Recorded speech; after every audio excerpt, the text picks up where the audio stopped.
Step 10. Installing the back enclosure.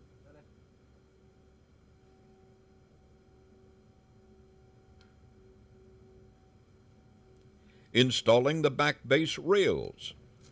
These parts will be in the package labeled back enclosure, so let's get that package opened up. Now, as we pointed out before, different buildings and different design loads take different sized parts, but they all go together the same way. For example, a 40-foot wide structure uses a 2-inch by 3-inch back base rail, not a 2-inch by 2-inch back base rail like the one we're building here. To make the base rails for the back enclosure on this 20-foot wide building, we'll need 3 BE-T, that stands for back enclosure T-shaped enclosure brackets, and 2 lengths of 2-inch by 2-inch tube that are 29.5 inches long and 2 that are 46.25 inches long.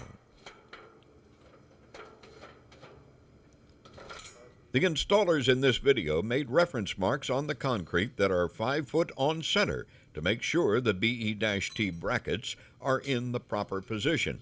Many of our buildings will have back enclosures and verticals that are 6 foot on center.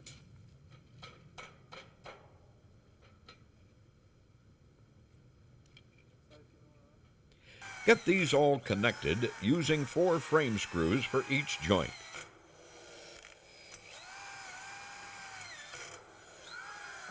Use the sealant like you did on the eave side base rails before placing it on the concrete between the end of the 2-inch by 3-inch base rails to create the base of the end enclosure.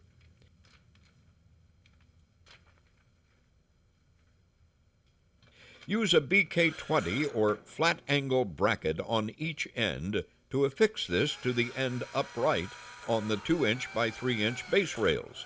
Do this on each end. Now place an anchor like you did before when you built the side base rails. There's a hole in the BE-T where a concrete expansion anchor should go. Please note, don't tighten the anchors up, as a bit of flexibility might be needed when you insert your vertical uprights onto the verticals of the T-shaped brackets. Installing the back verticals.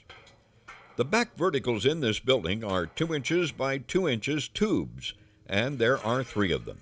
The middle one is 125.5 inches long, and the other 2 are 110 3/4 inches long.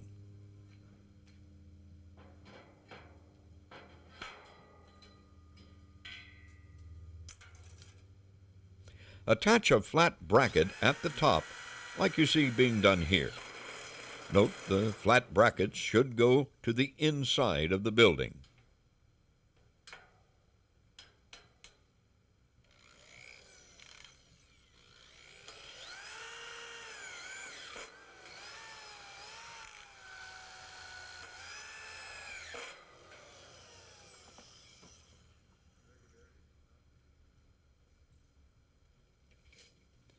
Now put them on the pins sticking up out of the T-shaped enclosure brackets.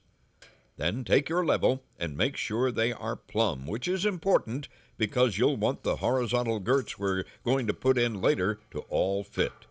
Slide the tube up to touch the rafter, or in the case of the center one, to touch the peak. Use the frame screws to attach the flat bracket to the frame up on top.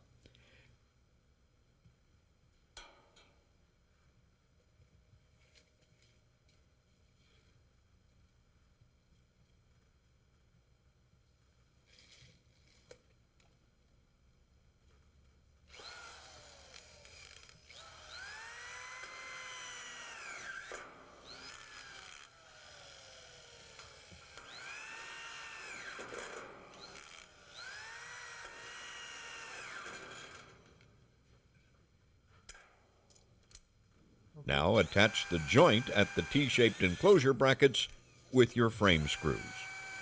Now go back and tighten up your concrete expansion anchors.